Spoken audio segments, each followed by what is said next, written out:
خالق کائنات جل سلطانہ نے اپنی لاریب کتاب قرآن حکیم کے اندر متعدد مقامات پر حضور صلی اللہ علیہ وآلہ وسلم کا ذکر خیر فرمایا۔ نہ صرف یہ کہ حضور کا ذکر خیر بلکہ آپ صلی اللہ علیہ وآلہ وسلم کی ان اداؤں کا بھی ذکر کیا جو عام طور پر ہم سمجھتے ہیں کہ ایک عام روٹین میں ان چیزوں کا ذکر ضروری نہیں سمجھا جاتا کسی عام شخص کے حوالے سے، لیکن یہ چونکہ بات نبی مکرم صلی اللہ علیہ وسلم کی ہے تو آپ صلی اللہ علیہ وسلم کی ایک ایک ادا اللہ رب العزت کے ہاں مقبول ہے اور امت کے لیے قابل عمل ہے اور قابل تقلید اور خاص طور پر امت کے لیے ایک نمونہ ہے۔ تو ہم یہ جاننے کی کوشش کرتے ہیں کہ قرآن حکیم کی کن آیات بینات میں اللہ جل شانہ نے کیا کیا ارشاد فرمایا ہے۔ سب سے پہلے سورہ آل عمران کی ایک آیہ مبارکہ ہے جس میں اللہ رب العزت نے اپنے حبیب کریم علیہ الصلاۃ والتسلیم کی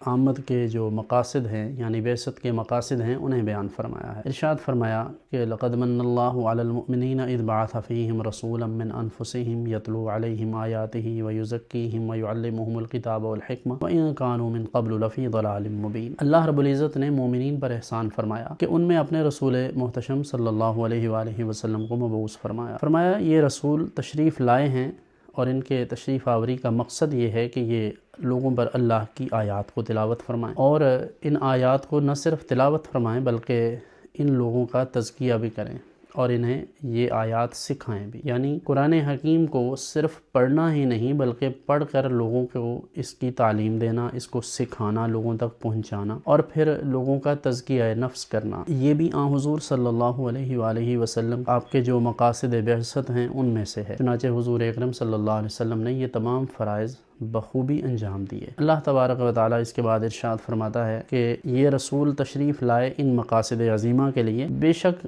لوگ اس سے قبل کھلی گمراہی میں تھے۔ اگر حضور علیہ السلام کی آمد نہ ہوتی تو یہ انسانیت کو جو آج عز و شرف ملا ہے یہ عزت و شرف کبھی بھی نصیب نہ ہوتا۔ جو عورت کو عزت ملی ہے، جو انسان کو انسان سمجھا جاتا ہے، جنہیں آج عزت کی نگاہ سے دیکھا جاتا ہے معاشرے میں یعنی خواتین، تو خواتین کو حضور علیہ السلام کے زمانہ اقدس سے قبل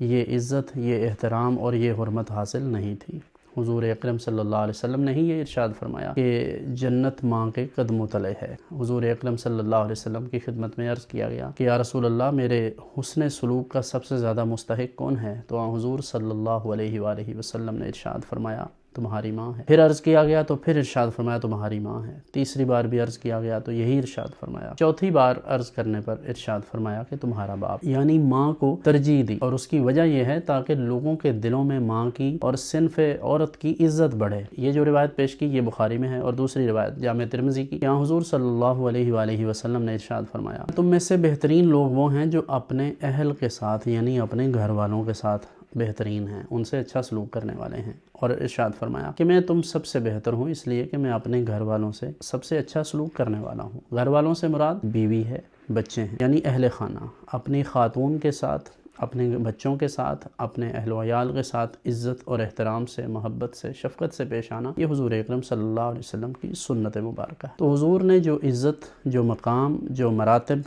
اس امت کو، انسانیت کو، خواتین کو، مردوں کو، یہاں تک کہ جمیع حیوانات اور بہائم کو بھی جو حضور علیہ السلام کی کے توسط سے عزت ملی ہے، جو شرف ملا ہے، اس سے قبل وہ شرف اور وہ عزت کسی طرح سے بھی انسانیت کو اور تمام مخلوقات کو حاصل نہیں تھا، یہاں تک کہ حضور انور صلی اللہ علیہ وآلہ وسلم نے ارشاد فرمایا کہ جعلت لی الارض مسجدا وطہورا، اللہ نے میرے وجود مسعود کی برکت سے روئے زمین کو سجدہ گاہ بنا دیا ہے۔ آج اگرچہ مساجد بطور عبادت گاہ کے موجود ہیں، لوگ اپنی اپنی عبادت گاہوں میں عبادت کرتے ہیں، لیکن اس زمین کو حضور صلی اللہ علیہ وسلم کی آمد کے سبب اللہ رب العزت نے پاک فرمایا، اس طرح پاک فرمایا کہ آج اس زمین کا وہ حصہ جس پر ظاہری طور پر کوئی غلاظت نہ لگی ہو وہاں آپ نماز پڑھ سکتے ہیں۔ تو اس زمین کو سجدہ گاہ حضور علیہ السلام کے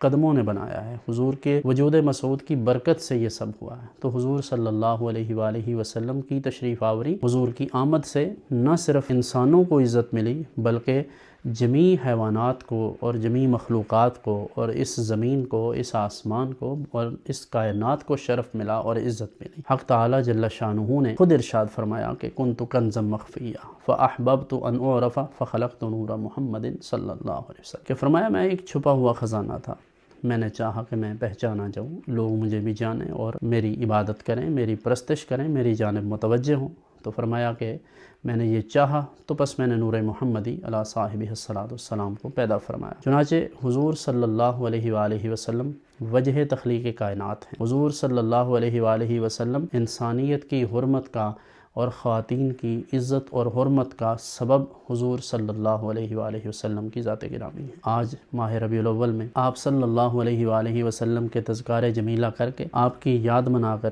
آپ کی باتیں کر کے، آپ کے چرچے سن کر، آپ کی نعت پڑھ کر ہمیں اللہ رب العزت اور اللہ کے رسول مکرم صلی اللہ علیہ وآلہ وسلم کی بارگاہ میں سرخرو ہونا چاہیے۔ اللہ جل شانہ ہمیں حضور صلی اللہ علیہ وسلم کی سچی محبت عطا فرمائے۔